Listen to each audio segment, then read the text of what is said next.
Nuestra siguiente plática estará a cargo de 2 personas. Vamos a hablar de las 5 etapas de manejo regenerativo de ranchos. En este caso, vamos a hablar de las etapas 1 y 2. Y vamos a contar con la asesoría y la asistencia del señor Aldo Díaz Gómez, quien es secretario de nuestra asociación y asesor técnico. Y también vamos a contar con la presencia de un testimonio de un ingeniero que está en las etapas entre 1 y 2. Su plática se llama La importancia del adecuado manejo ganadero en las áreas naturales protegidas y estará a cargo del ingeniero Miguel Ramón Mendoza Pérez, subdirector en el área natural protegida Cañón de Santa Elena. Aldo y Miguel Ramón. ¿Dónde está Miguel Ramón?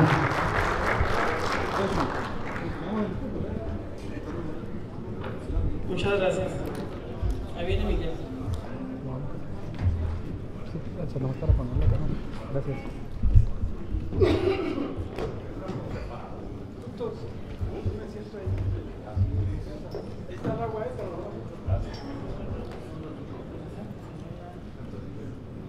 Muy buenas tardes a todos. Muchas gracias por la invitación, por la oportunidad de estar en este evento tan trascendente para la ganadería de Chihuahua y de todo el país. Quiero agradecer muy especialmente a Aldo de Soluciones Ganaderas, a los hermanos Díaz, a MRR y también a todas las organizaciones que de una u otra manera hacen posible este evento. Agradecemos especialmente al Fondo para la Conservación de la Naturaleza y a la organización Vida Silvestre, OVIS, que nos ayuda a que nos puedan acompañar los productores. Venimos muy contentos porque nos acompañan productores, 5 productores del área protegida de Cañón de Santa Elena, los hijos, las esposas, las familias de ellos, y para nosotros eso es muy trascendente. Muchas gracias. Gracias, Aldo.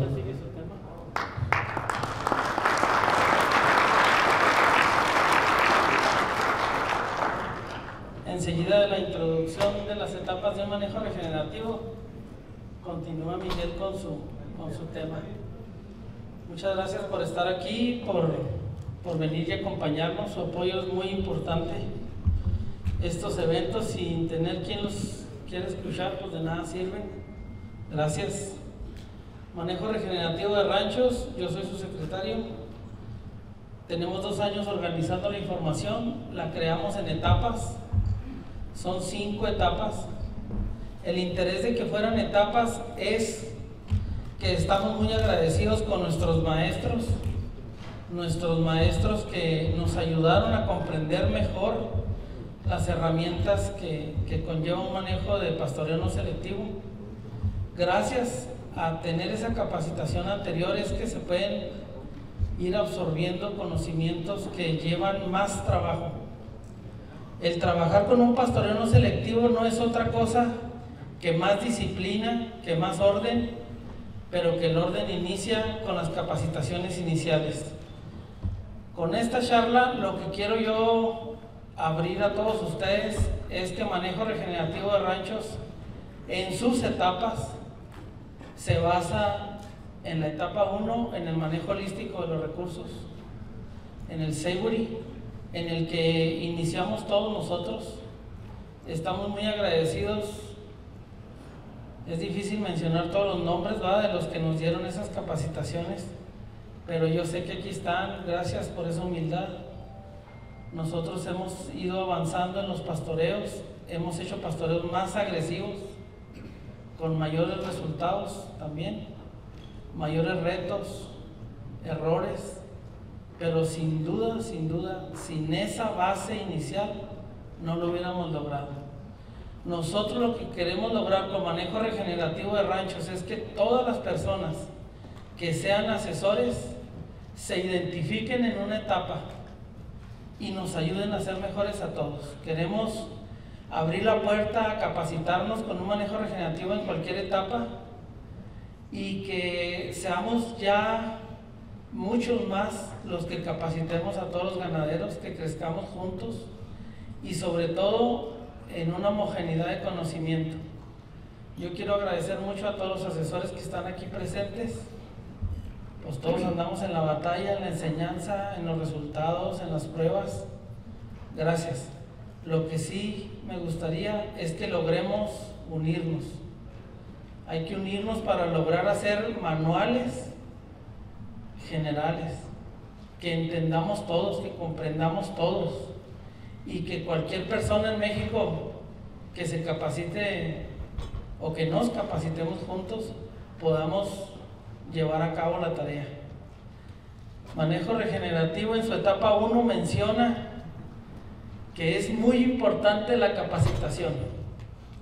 Es muy importante destinarle mucha energía a la capacitación. Un tips: no hagan nada sin estar capacitados.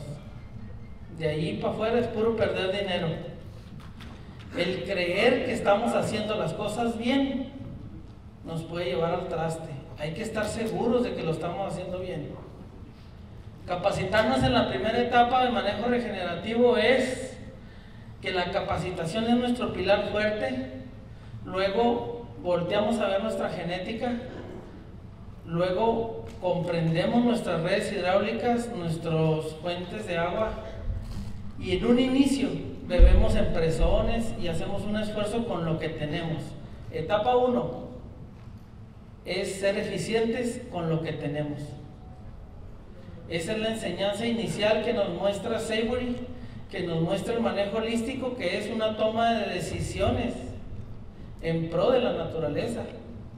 Pero no se trata de decir, pues voy a hacer grandes inversiones sin un conocimiento previo. Eso no es bueno.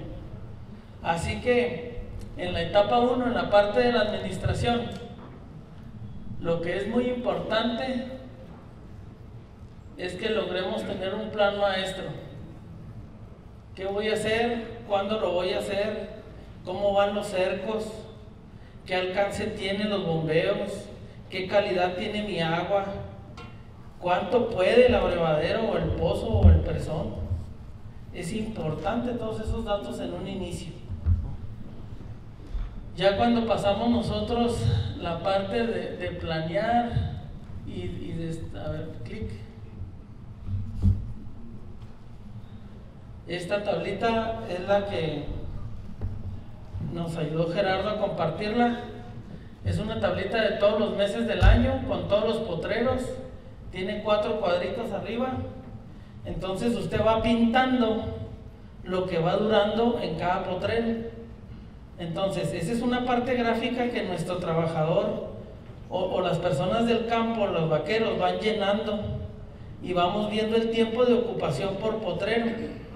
Porque en este caso, y como es la primera etapa, tenemos potreros con extensiones muy grandes. Entonces, si ustedes se fijan, la parte de la administración es importantísimo, porque no tenemos una proyección de lo que nos dura nuestras pastas. Luego en la etapa 1 vemos la genética.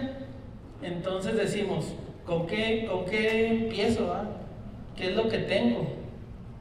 Y es importante hacer producir lo que tenemos, porque pues ¿cómo vamos a decir voy a vender 100 vacas para comprarme 20 buenas? Entonces hay que ver qué me falta para ser productivo con lo que tengo, y en esa etapa de ser productivo con lo que tengo me va a forzar a aprender sobre nutrición, manejo, pues todo lo que sea necesario para darle el rendimiento ahí. El problema que tiene el rancho en este momento es mi falta de conocimiento. Cuando yo voy agarrando más conocimiento, se va reflejando en el rancho. La etapa 1 es una etapa muy bonita, donde yo voy y abro la puerta del rancho, y eso es lo que traigo en la cabeza. Como me voy capacitando, dijo Luis Robles, hasta las vacas se enteran, porque van viendo ellas cómo voy haciendo cambios, y esos cambios están trayendo mejor vida para ellas y para mí, y se va dando una sinergia de crecimiento.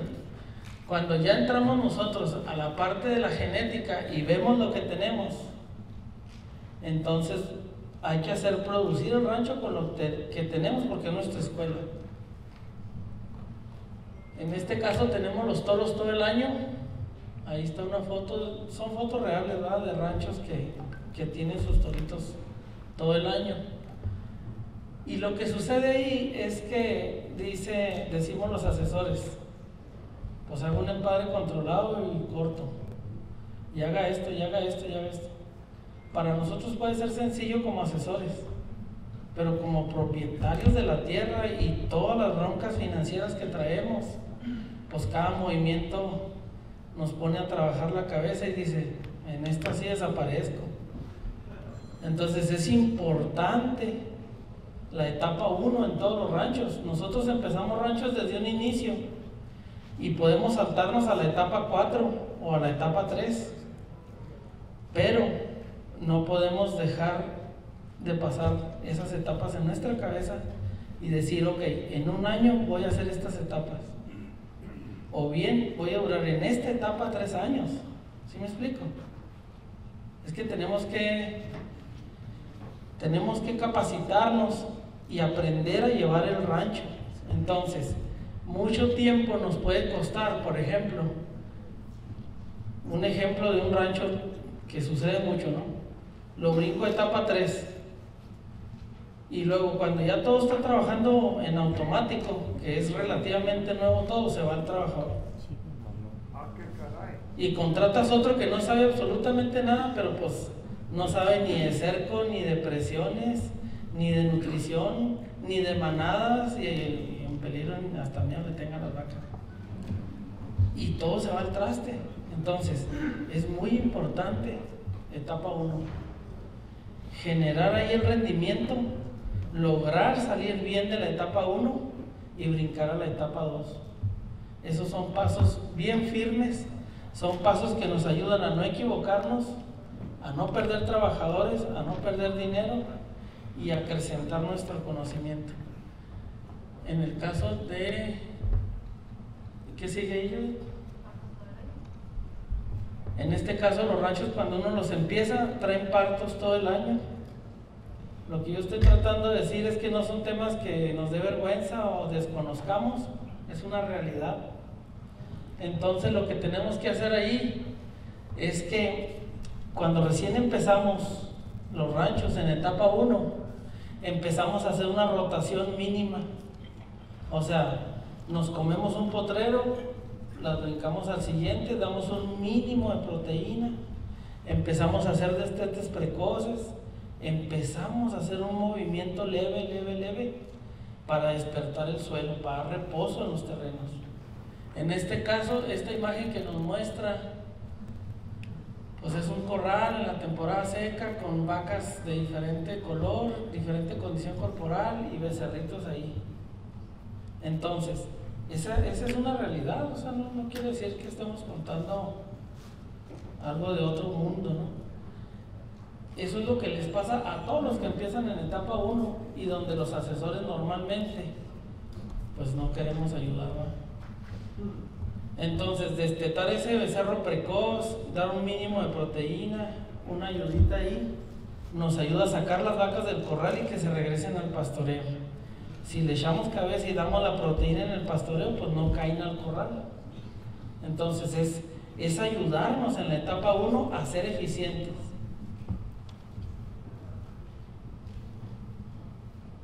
En el caso de la administración financiera, es muy importante empezar a notar cuándo me parió, qué fecha fue. No se sabe de qué toro porque tenemos un empadre abierto, pero sí cuándo me llovió, qué hice antier. O sea, es hacer un registro de las actividades. Cuando recién se empieza en la etapa 1, hay que saber los tiempos. Hay que saber también cuándo llueve, porque ahora se alargó la lluvia demasiado. Y andábamos en potreros con reposo 18 meses en muchos ranchos, y en otros ranchos se nos acabó el forraje. Pero que quede bien graficado, que quede bien documentado lo que nos pasó, para poder ir haciendo proyecciones a futuro. Las proyecciones financieras es un tema delicado y es importante, es la base para poder proyectar y decir, ahí viene mayo. Para el que no sepa, ahí viene mayo, ¿eh? ¿Cuánto te costó este mayo pasado? ¿Cuánto crees que te va a costar el que viene? Entonces, si tú dices, este mayo pasado gasté 40,000 pesos, Bueno, pues en mayo que viene alístelos. Pero en una proyección vas a poder decir, gasté tanto porque hice este manejo mal, hice esto acá, ahora lo voy a hacer diferente. Y puedes ahorrar dinero y puedes salir la seca bien, pero sin una documentación no. Lo que queremos de manejo regenerativo es que nos capacitemos en las etapas. Hemos hecho mucho énfasis este año que el equipo de Ranching for Profit empezó, los hemos recomendado mucho. Vayan, capacítense financieramente. Fausto Besanilla y el otro compañero traen toda una escuela para explicarnos a cómo llevar financieramente el rancho. No quiere decir que tú digas, me voy a ir a la escuela y ya soy exitoso. No. Nos van a enseñar a documentar con dinero y con letra, y que empiecen a cuadrar nuestras proyecciones de este año con el que viene, y que empecemos a decir, el año que entra quiero que me vaya así. Ese es éxito ya. Pero sí necesitamos capacitarnos. En el aspecto de ventas de desecho, son vaquitas que desde que las vemos en abril y mayo vemos cómo sufren, pero nos estamos fijando en la sequía. Hay vacas que no resisten el frío, hay vacas que no resisten la primavera, hay vacas que les molesta el otoño. Hay que identificarlas. El desecho se genera durante todo el año. Usted dice, esta vaca batalla para adaptarse, pero pues no se espere a venderla muerta. O sea, usted identifíquela y diga, esta vaca batalla para adaptarse. Voy a echar un toro que complemente a esta vaca. Eso se llama conocimientos en genética. Cuando yo complemento a esta vaca en una cría que ya no sufre lo que sufre la mamá, estoy metiendo una genética a positivo. Pero si yo estoy metiendo un toro que sufre ella y sufre la cría, y la cría la desteto precozmente y sufre, entonces hay que replantear los conocimientos en genética. Lo que yo trato de decirle es que esa vaca que no se adapta sea su escuela y diga, a ver, vamos a analizar este animal. ¿Qué le pasa? ¿Cómo quito este rasgo genético que me está dando problemas en este instante?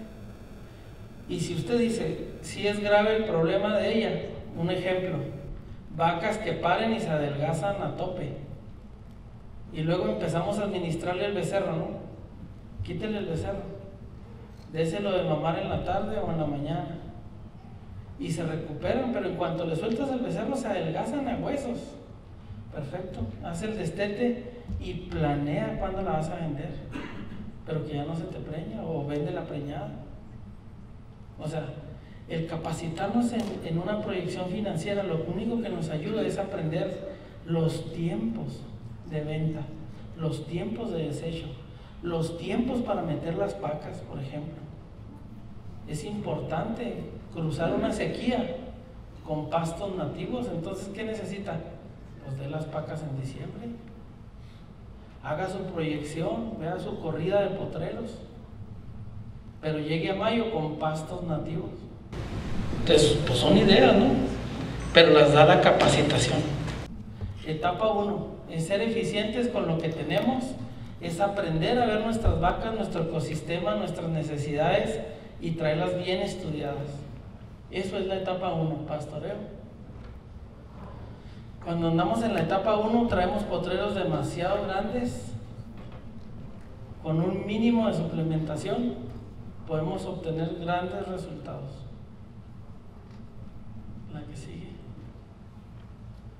Todos dependemos del suelo. Entonces, ¿qué buscamos en la etapa 1? Hacer una rotación que nos permita romper el ciclo de parásitos, dar descanso a las plantas para que se nos den las buenas y las malas. Vamos a meternos en temas así rancheros. ¿Por qué? Porque si yo dejo las vacas, 30 vacas en un potrero todo el año, pues al último voy a terminar con pura espina o pura rama, porque la vaca pues se come lo más bueno. Si yo comienzo a dar un reposo, empezamos a darle oportunidad a los pastos de crecer. Ahí está la muestra de un estiércol que ya está trabajado por los escarabajos, ¿no? Estercoleros. Pero es muestra de que ya no puse ivermectina. Pero para no poner ivermectina, di un descanso al potrero, donde rompí el ciclo de los parásitos. Mucha gente me dice, oiga, ¿pongo o no pongo desparasitante? Pero no rompe los parásitos, ni tiene una rota, pues métalo. O sea, ayude al animal, porque andan llenas de garrapatas. Entonces, dices que ustedes dijeron que no metiéramos. Sí, por eso hicimos 5 etapas. Para empezar a ayudar al suelo, a la vaca, a nuestra bolsa, e incrementar nuestros conocimientos. La planeación de los cercos, muy importante. Empezamos nosotros a ver el ganado, cómo unas se cargan a los rincones del rancho, otras les gusta faldear. Si nosotros nos vamos a aprender del ganado en la etapa 1, ustedes van a observar cómo la dieta de la vaca cambia en la mañana y en la tarde. Es muy diferente la dieta. Entonces son conocimientos que vamos adquiriendo, pero que nos ayudan a hacer cercos. Y usted va a decir a futuro, aquí tiene que ir un cerco. ¿Por qué? Pues porque el ganado se lo marca. Y se van por esta falda del cerro y suben al puerto, y para en la noche están dormidas acá y lo comen al otro día allá y recalan al agua al siguiente día, pero le marcan el trazo. Es importante que la etapa 1 sea asesorada en sobre cómo observar el ecosistema. Necesitamos conocimientos de cómo observar. Ahí se muestra cómo baja la franja, tal vez 70 metros después del agua, ¿sí la ven? Y acá está el presón. Pero en realidad esas vacas, que es aquí en un rancho, salen del presón y salen ladeaditas, y las suben como 300 metros de altura. Pero las vacas marcaron la misma huella, ¿sí? Donde iba la vereda va el cerco eléctrico hoy. ¿Qué fue? Observación y etapa 1.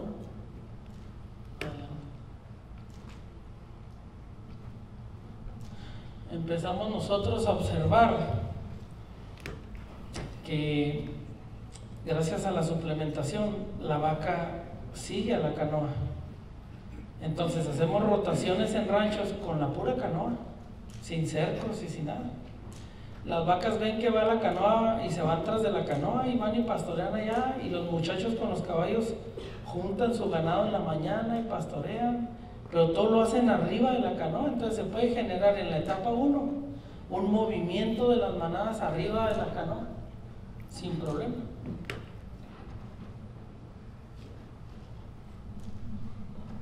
El uso de la suplementación en la etapa 1 y del creep feeding nos ha ayudado mucho a desarrollar becerros y vacas.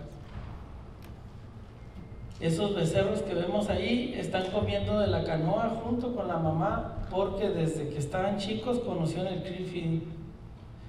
Ese es un tema nutricional que nos enseñaron en capacitaciones a cómo implementarlo en la etapa 1. Entonces, prácticamente esta imagen muestra ganado demasiado grande. Miren, vean la vaca de aquel lado, la barrosa.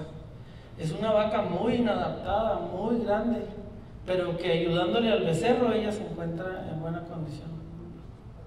El secreto es saber a dónde potencializar y que la sequía nos llegue, o sea, o la falta de lluvia, pero con ganado fuerte. Entonces ya esos becerros ya pasaron por el moquillo. Son herramientas que podemos usar.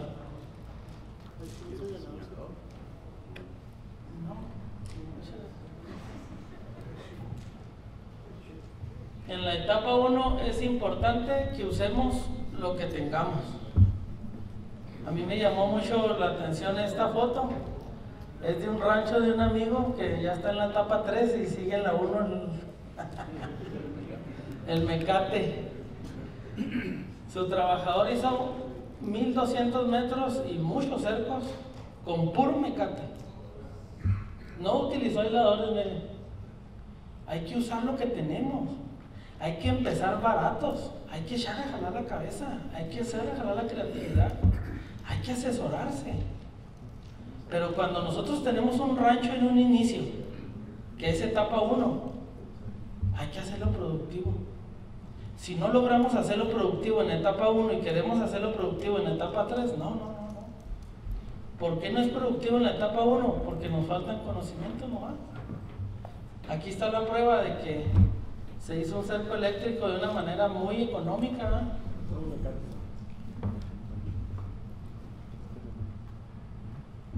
Cuando empezamos, que tenemos áreas demasiado grandes, el ganado es selectivo y hemos nosotros con la canoa movido las vacas por todos los rincones del rancho sin ningún problema. Todas estas fotos son de esas etapas, son ranchos que atendemos nosotros en peligro, y aquí están los dueños, ¿verdad? Y pues son situaciones en las que dicen ellos cuando recién llaman, hacen la llamada al teléfono. No, yo no conozco su ecosistema, ni cuántas vacas tiene, ni a él, ¿verdad? Oiga, antes de empezar la plática, nomás quiero decirle que no tengo dinero.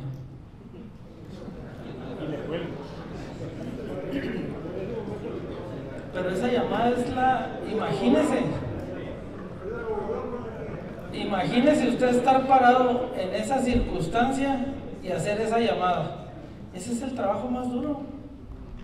Generar la llamada es el trabajo más duro. Porque se les empieza a asesorar a muchos vía teléfono. A ver, mándeme una foto. Mire, hágale así, y te lo llevas en etapa 1 a que tenga un ciclo y que produzca y que se sienta a gusto con su producción y con sus conocimientos, y lo invita a uno virtualmente a capacitarse.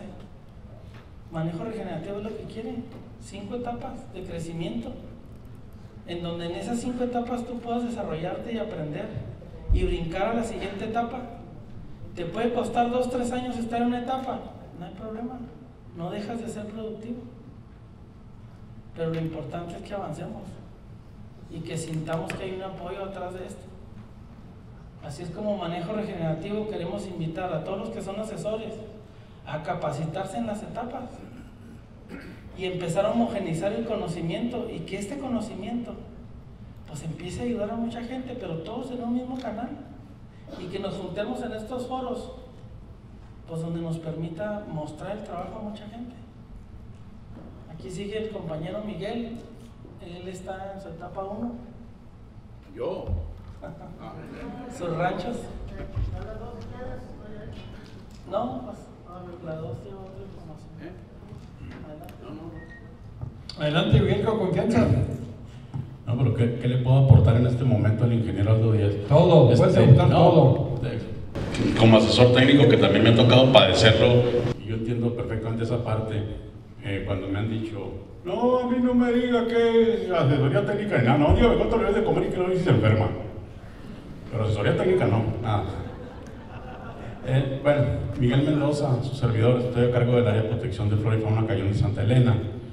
Cuando está uno desde la perspectiva de institución, de gobierno, y la pensé mucho para aceptarle la invitación a Aldo, porque sé que es muy importante este foro, pero sí me siento así como ante los 7 sabios. Aquí hay una cantidad de conocimiento y de experiencia enorme, y pues es comprometedor. ¿Y qué les puedo decir yo? Cuando me acerco como funcionario, como apasionado de la conservación, y quiero convencer a un productor, son unos primeros encontronazos muy fuertes y muy difíciles de asimilar. Tiene uno que ir sobre la práctica y a veces a base de ensayo y error. Llegaba yo los primeros pininos en asesorías técnicas y demás en la sierra, en Chihuahua. Queríamos bajarle al aprovechamiento, a la explotación forestal, y convencer a un comisariado ejidal de que no autorizara aprovechamientos. Oiga, señor comisariado, fíjese que considere que si usted autoriza el aprovechamiento forestal de los pinos y se acaban, ¿qué tiene? Para eso son, para hacer los tablas de oro. Sí, pero considere usted que las futuras generaciones, sus nietos, sus hijos, no van a conocer el bosque. No, hijo, a mí tampoco me dejan dinosaurios. Perdón.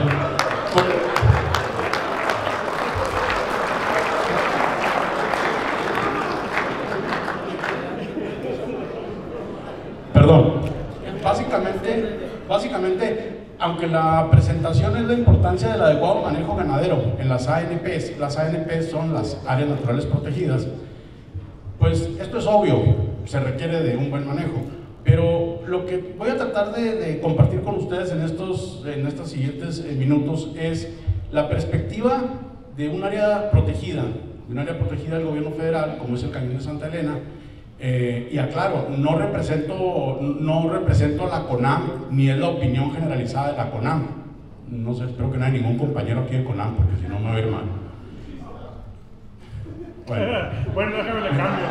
Perdón, porque sus datos van a ser otros. No, perdón.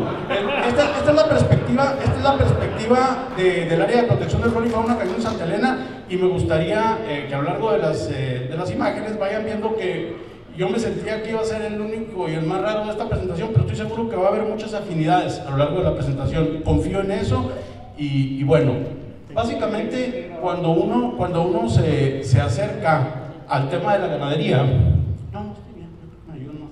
Gracias. El tema de la ganadería, como área protegida, nosotros visualizamos que debió existir una fauna previa a la llegada del ganado. Ahí están los petroglifos, ahí están, esas imágenes son preciosas, son del área protegida y nos indican, yo no sé qué animal sea, si ustedes, todos con imaginación le podemos encontrar forma, pero ahí todavía no llegaban ni las vacas ni los caballos, no llegaba el ganado doméstico todavía. Estamos hablando de miles de años, ¿sí? Entonces, qué interesante si eran berrendos, si eran borregos cimarrones, tal vez bisontes, venados, seguramente. ¿En qué densidad, en qué cantidad, en qué capacidad de carga tendría el agostadero de aquel entonces? No quiero ni tocar esos temas porque seguramente hay estudios técnicos muy precisos, pero pues no podríamos, esto es hablar como del hubiera. Y a veces nos pasa lo que la anécdota del Señor de los Dinosaurios, ¿sabes? Tal vez si hubiera áreas protegidas en la época del Jurásico hubiéramos querido proteger a los dinosaurios. La realidad es esa, que antes del ganado ya había fauna silvestre. La llegada del ganado, digamos, la conquista, 1521, las vacas nos conquistan a nosotros también. Tal vez no en 1521, pero sí, al menos en el norte de México, en los episodios que corresponden al desierto chihuahuense, el descubrimiento de las minas, los minerales, la ruta del camino real de tierra adentro, necesariamente llevó al desplazamiento de ganado. Ahorita yo no sabría decirles si los primeros hatos ganaderos llegaron arriados, pastoreados por alguien, o se les salieron a alguien y llegaron primero que los blancos al desierto chihuahuense. No tendría esa precisión. Pero inicia una ruta, inicia un desplazamiento, inicia un movimiento de ganado en San Carlos, el nombre coloquial de Manuel Benavides, el nombre tradicional, actualmente Manuel Benavides, se ubica el presidio de San Carlos de Cerro Gordo, lo que queda de las ruinas del presidio, como el presidio de Janos, como el presidio del Paso del Norte, como el presidio de la Junta de los Ríos en Ojinaga, que eran los fortines, las guarniciones en las que la corona de la Nueva España patrullaba. Imagínense la cabalgata, imagínense la jornada a caballo de Janos a Juárez y de Juárez a Ojinaga, y la remuda. Era una situación prácticamente simbólica. Posteriormente la gente que se estableció a las orillas del río de San Carlos pidió autorización para utilizar el presidio para protegerse de los apaches y de los comanches, y hay una serie de historias muy interesantes alrededor. Pero para 1773, en que se establece el presidio de San Carlos en Manuel Benavides, actual Manuel Benavides, ya había ganado en ese momento. Y la agricultura asociada a la ganadería para proveer de alimento, de carne, de vegetales, a los establecimientos, a los fundos mineros, a los asentamientos mineros y los poblados que se desarrollaban en su entorno, fue generando este esquema a todo lo largo del desierto chihuahuense y en especial en la ruta del Camino Real de Tierra Adentro. Más o menos alrededor de 1800, las haciendas, las grandes haciendas, los grandes latifundios, también es un dato que no lo tengo, pero sería muy interesante. Seguramente tuvieron sequías, seguramente tuvieron crisis, seguramente batallaron con el ganado. No sé si tanto o más que ahora, pero probablemente el tamaño del hato y el pastoreo, la forma en que era manejado, les permitían subsistir o les permitían dar esos descansos que ahora se sugieren para la recuperación del pasto. Sería muy interesante poder saber eso, pero pues también ya es un hubiera que no tenemos a la mano. Pero marca un momentum en la historia de la ganadería y de su avance, de su procesión hacia el norte. Posteriormente viene un parteaguas que es definitivo. ¿Qué sucede en 1910? ¿Qué sucede en 1910? La revolución viene a modificar el esquema de los latifundios, de los grandes terratenientes, de las grandes haciendas. ¿Y qué es lo que hace la revolución en términos ecológicos y en términos ganaderos? Fragmenta el ecosistema, subdivide, crea los ejidos, y este es un parteaguas que le viene empieza a abonarle en forma muy significativa a todos los flujos de energía, de nutrientes, de materia que se dan en torno a un ecosistema y que van mucho más allá de los cercos y de las propiedades. Y entonces también es motivo muy interesante de reflexión. Si el señor trabajó toda su vida como vaquero de la hacienda, como vaquero del latifundio, al momento en que tiene la posibilidad de ser independiente, ¿qué hace? Pues ser vaquero, y hace a sus hijos y a sus nietos vaqueros. Nada más que una cosa es el bosque y otra cosa son mis 3 árboles, sus 2 encinos y su arroyo. Son 2 visiones completamente diferentes. Y querer llevar a cabo el mismo manejo ganadero, y no me quiero meter mucho en esto porque ustedes son los especialistas, pero eso es un poco lo que da el antecedente a la visión que tenemos en las áreas naturales protegidas. A manera de ejemplo, el primer parque nacional que se decreta en Majalca por el presidente Lázaro Cárdenas del Río en el 39, el primer parque nacional, Cumbres de Majalca, ya tenía ganado, ya había propiedades y ya usaban el bosque como acostadero. O sea que son temas delicados, espinosos, pero es una realidad. Ya había vacas cuando el Parque Nacional, y el Parque Nacional es la modalidad más restrictiva que puede haber de área protegida. Por ahí vimos unas fotos preciosas del cofre Perote en Veracruz y de los Pico de Orizaba. Son parques nacionales. Por definición, el Parque Nacional debería tener un enfoque más de recreación, y ahorita entendemos que de servicios ambientales, como la recarga de acuíferos, como la captación de agua. Y el decreto es bien interesante. Si algún día pueden leer los decretos de los parques nacionales, porque dice: para evitar la erosión de los terrenos en pendiente que pudieran ocasionar el ensolvamiento de los cuerpos de agua. Ya desde ese entonces estaban futureando y visualizando: oye, cuesta mucho hacer una presa. ¿Cómo quedaron las trincheras, ingeniero? ¿Cómo quedaron las obras de conservación de suelos? No, bien bonitas, oiga, ya se ensolaron todas. Híjole, pues sí es muy bonito que se ensole y luego se empasta bien bonito, pero el propósito a lo mejor no era ese. Y en una presa, pues obviamente que no, y la presa es muy cara y cuesta deuda externa como para que se nos ensolve. Y si se nos va a ensolvar porque el terreno de las partes altas se deslava, y una de las causas, de los factores de que se deslave es la pérdida de vegetación, híjole, pues ahí tenemos una asociación y una relación causa-efecto. Ese es el caso de Majalca. La expansión de la ganadería también, desde la perspectiva de las áreas protegidas, de Cañón de Santa Elena al menos, conlleva otros pequeños bemoles, que son la persecución y el trampeo de la fauna depredadora. Este es un tema también bastante álgido. Ha habido casos así tan, le voy a decir entre comillas, exitosos, que yo creo que es de los pocos ejemplos en que hasta México y Estados Unidos se pudieron poner de acuerdo en realizar una campaña contra el lobo gris tan exitosa que acabó con los lobos. Exitosa la campaña, muy bien llevada, muy bien orquestada y funcionó. Ahorita estamos viviendo un proceso, por ahí platiqué con algunos de sus colegas y de los ganaderos, de reintroducción del lobo gris con toda la resistencia que implica. Si en Estados Unidos les implica resistencia, en México con mayor razón.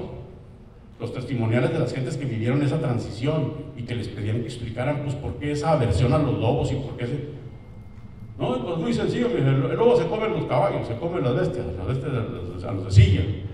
O da de cuenta que ahorita le roban la troca, digo, es lo mismo, muy grave. Sí, son perspectivas, pero es grave, es serio. Y tenemos todavía casos más dramáticos. El símbolo de nuestro bávaro patrio, el escudo nacional, el águila real, tan traída y tan comentada. Oficialmente se tienen registros de alrededor de 400 parejas. No es que nomás haya 400 parejas de águila, registradas como nidos activos, georreferenciados y monitoreados en nuestro país, anda alrededor de 400, tal vez andan 500. 5 o 6 de esos nidos están en Cañón de Santa Elena. Es motivo de gran orgullo, es motivo de mucho interés y es motivo de mucha preocupación. Porque desde la perspectiva de algunos productores representa una amenaza el águila real. Es bien difícil, es una cosa bien tremenda. Yo quiero pensar, eso es obvio, que un productor vea a una cría, a un becerro, sin la lengua, sin los ojos, un charco de sangre, debe ser una cosa impresionante, debe ser impactante. Digo, es para satanizar lo que sea. Y lo primero que se me viene a la mente es el chupacabras. No se rían, aquí en este foro tenemos especialistas en diagnosticar a nivel de peritaje si se trata o no de un chupacabras. Sí se tiene esa experiencia. ¿A qué voy con esto? A lo mejor la vaca malparió y el becerro ya muerto se le comió primero la lengua, que era lo más blandito, un zorrillo o un coyote, pero yo veo el efecto final de eso y es devastador. Es devastador. Entonces, eso genera un primer encuentro entre el productor y el depredador. Y luego, si llegamos nosotros con nuestra cantaleta de cuidar y de proteger, pues vamos a llegar en el momento más inoportuno. Es como dice el dicho que no hables de la soga en casa del horcado. Tenemos ahorita, tristemente, productores que la forma de ellos protegerse de la supuesta depredación que les hace el águila, y hasta donde creemos, solamente le llega a levantar un cabrito, tal vez una chiva. No levanta un becerro, digo, por muy flaco que esté el becerro, yo no creo que lo levante el águila, pero pues de repente nos salen con esos testimonios. Pero si un cabrito lo levanta y se lo lleva, los huesos del cabrito van a estar al pie del nido del águila. Necesariamente lo llevó para que comieran las crías o para comérselo él. Quisiéramos poder considerar el águila como parte de los depredadores del programa de aseguramiento ganadero. Eso sería abonar a la conservación del águila. Eso lo dejo por ahí nomás como una idea suelta en el tintero. Algunos productores envenenan animales, envenenan carne con la finalidad de acabar con el águila, y acaban con todo menos con el águila, siendo que el águila, en su función de depredación de roedores, de liebres, de conejos, le está quitando competencia. ¿Qué comen las liebres? Pasto. Casualmente las liebres comen pasto, que si quitáramos a esas liebres y las controlamos, es más pasto disponible para las vacas. Pero hay que trabajar mucho con la capacitación y con la sensibilización. Además, cuando Cañón de Santa Elena, voy a volver después de la analogía de Majalca, cuando Cañón de Santa Elena se decreta en el 94, ya había 250 años de ganadería previa en esa zona. 250 años cuando se decretó. Ahorita ya van 275 porque tiene 25 años el área.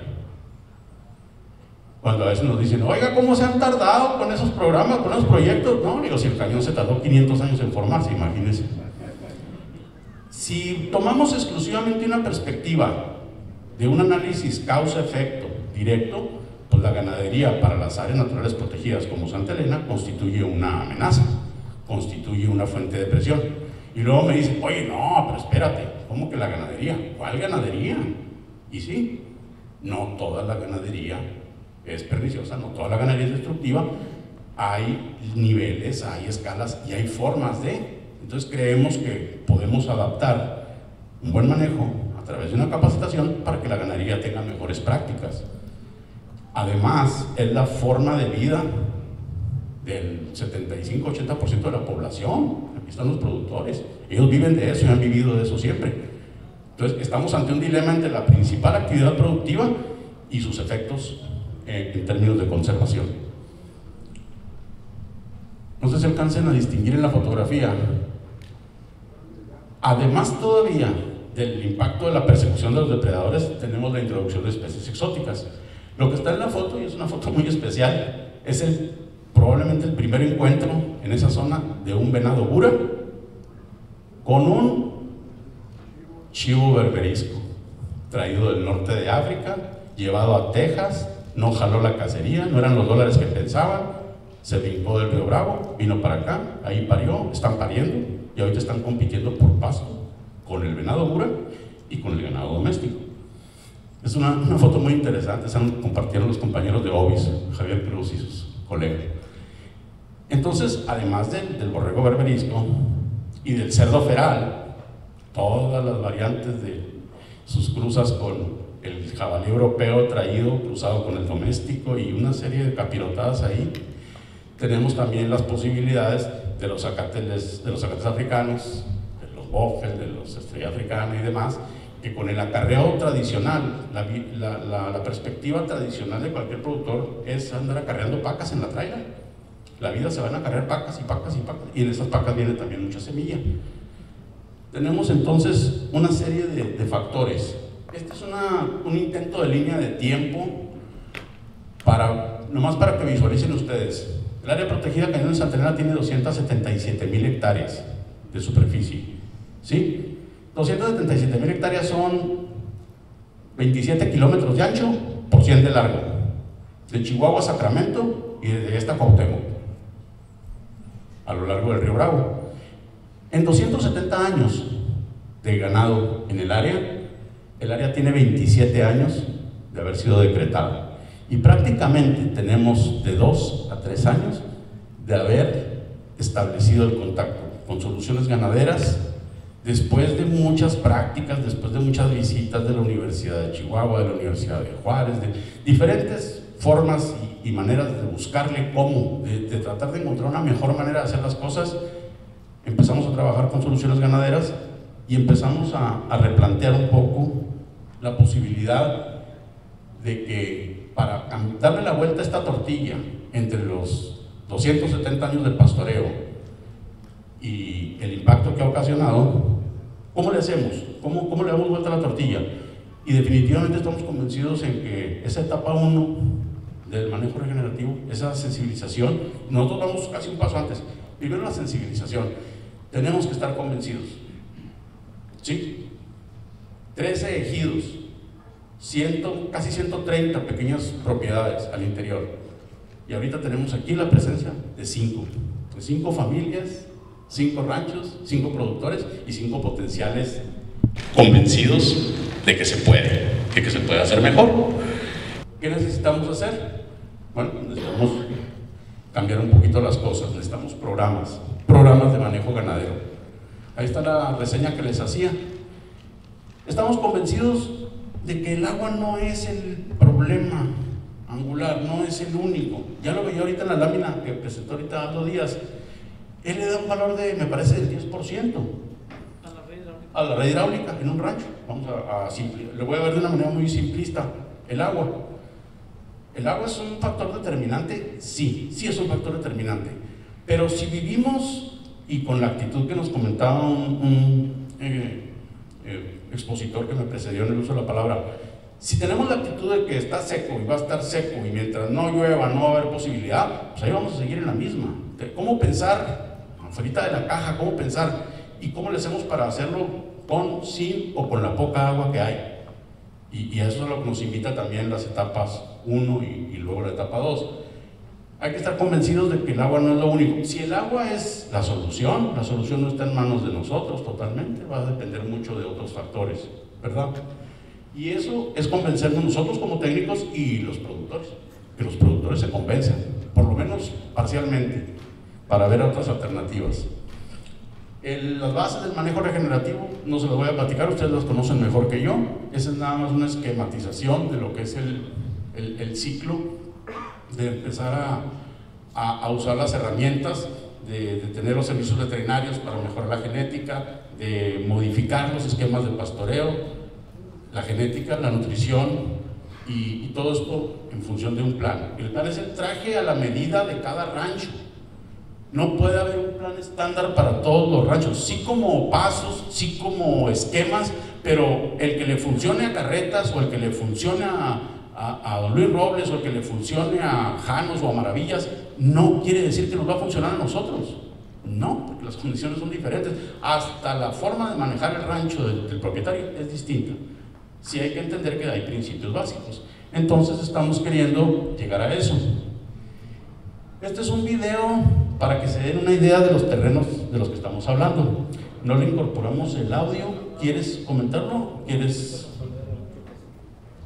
¿Se puede abrir el micrófono? No. ¿Con micrófono? Esa es una, para que tengan una idea de de los escenarios que tenemos nosotros por allá.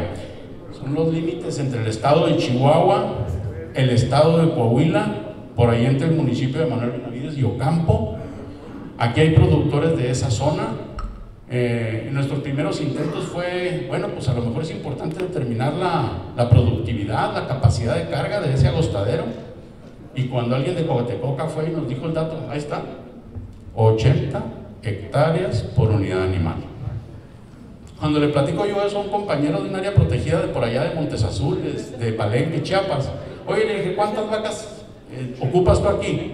Me dice, no, pues aquí, 6, dice, 6 hectáreas por vaca. No, 6 vacas por hectárea. Oye, le dije, ahí en Chihuahua tenemos esto, 80 hectáreas por animal. Oye, dice, ¿cómo comen esas vacas de Chihuahua? Regresen el video. No, ese video lo hicimos con mi teléfono. Y ahí, pues tenemos todo el día de trabajo y estamos diciendo que andamos poniendo cercos eléctricos en esas áreas. Pero a lo largo del cerco eléctrico nos topamos entre un pasto perenne y otro pasto perenne, 500 pasos. Entre un pasto perenne y otro pasto perenne eran 500 pasos. Y nosotros lo que empezamos a hacer ahí es que hicimos franjas alrededor del agua. Por eso es que el agua en un inicio no es tan importante, porque sería meter un costo. Entonces nadie quiere hacer un costo, es etapa 1. Tenemos que ser eficientes con lo que tenemos. Entonces, ¿qué hacemos? Una rotación alrededor del agua. Y eso es lo que estamos haciendo ahí. Entonces, de ahí de los cerros al agua eran 1250 metros con 4 o 5 pastos perennes sobre la línea del alambre. La situación es esa. Los asesores, eso nos enfrentamos y eso debemos de enfrentar. Por eso somos asesores. Y es esa gente la que necesita más la asesoría, la capacitación. Y son ellos los que en una etapa 1 no faltaron a la capacitación con Miguel y comprendieron los ciclos. El ciclo reproductivo, el ciclo del agua, cómo funcionaba el rumen, la nutrición. Y es como se echa a jalar el campo, con conocimiento. Eso dice el video. Gracias. Bueno, y esto nos lleva a manera de síntesis, de filosofía, de buen deseo, pensar que, bueno, tal vez es posible conservar pastoreando, o pastorear para conservar. Aquí también me lleva la reflexión de un productor que alguna vez me echó en cara, cuando yo le hablaba que del reposo y que sí, todo eso está muy bonito. Dijo, nomás que lo que nace el pasto a mí se me muere el burro. Y sí sucede eso. Entonces, ¿cómo hacerlo? ¿Cómo lograr eso? Volvemos otra vez. El programa de manejo ganadero. Actualmente no cantamos victoria, no la damos por ganada, apenas vamos en los inicios, apenas estamos en las primeras etapas. Pero si hacen reflexión de la línea de tiempo que les planteaba en 3-4 diapositivas atrás, en 70 y tantos años de pastoreo, en 27 años de área protegida, con 120 y tantos ejidos, 120 y tantas pequeñas propiedades y 13 ejidos, ya tenemos 5 productores, 5 familias, 5 predios dispuestos a intentar de una forma diferente. Y tenemos ya en 2 de ellos evaluación de cobertura vegetal para la venta, comercialización de captura de bonos de carbono. Eso para nosotros pues es bastante significativo, es algo trascendente, es algo muy importante. Tenemos que buscar cómo seguir trabajando eso, cómo seguir fortaleciendo a esos productores y a estos otros clientes Si lo vemos desde el punto de vista empresarial, ahí están los otros clientes que tenemos que atender, y que pues eso sí no los puedo juntar ni en asamblea, ni en foro. No quiero ni pensar qué me van a decir si algún día pudieran opinar, pero nos lleva un poco a la reflexión también que nos hacía, ¿verdad?, de la responsabilidad, la cuestión de la responsabilidad, la ética. ¿A qué nos compromete tener un rancho precioso o amolado? ¿A qué nos lleva el que esos bichitos, para bien, no van a abonar mucho a la productividad, tal vez no abonen mucho al marmoleo de la carne, a la ganancia de peso, pero ahí están, nosotros tenemos una responsabilidad muy grande, y no podemos divorciar una cosa de la otra. No podemos hacer un esquema de Parque Nacional de Estados Unidos de Don't Touch, y nomás vengan y tómense la foto, y a las 5 cerramos, y menos en un rancho que es la fuente de vida y la forma de vida desde hace 300 años. Ese es el reto. ¿Cómo conciliamos a nuestros clientes? ¿Cómo conciliamos a estos interesados de la conservación con los interesados de la producción para poder hermanar en la medida de lo posible, para poder compaginar en la medida de lo posible ambos intereses? Nuestro trabajo desde la perspectiva del área protegida y desde la Comisión de Áreas Naturales Protegidas, pues es precisamente eso. Ese es el reto y lo difícil, lo que representa. Sí es un gran reto, es conciliar esa conservación con la posibilidad de producir. Estamos convencidos de que es a través de una asesoría, que es a través de un manejo, y que el manejo regenerativo de los ranchos puede ser la alternativa. No todos los ranchos van a tener esa posibilidad. No toda la superficie del rancho, por las puras pendientes y los terrenos pedregosos que vieron, el 100% de la superficie del rancho no va a ser enteramente productiva. Tal vez una fracción del rancho sea, y tal vez una fracción del rancho pueda ser manejada en forma intensiva, no ultra intensiva, pero tal vez sí intensiva. Pero creemos que lo que hagamos va a ser una mejor condición que la que actualmente tiene para la vida, para la productividad, para la continuidad de las familias. Se están quedando solos los ranchos, se están quedando solos los ejidos, los hijos se van al otro lado. Es difícil para una sociedad enfrentar eso, y luego todavía con toda la crítica y todo lo que está alrededor en el internet, que no quiero ni tocarlo, pero realmente pues ese es el gran reto, y a la vez es nuestra estrategia. Cuando me pedían por ahí que compartiera alguna frase que me gusta, una de las frases que más me gusta sin duda es esa que dice: al final conservaremos solo lo que amamos, amaremos solo lo que entendamos, y entenderemos solo lo que se nos explique. Y bueno, espero que sea motivo de reflexión posteriormente. Se los agradezco mucho.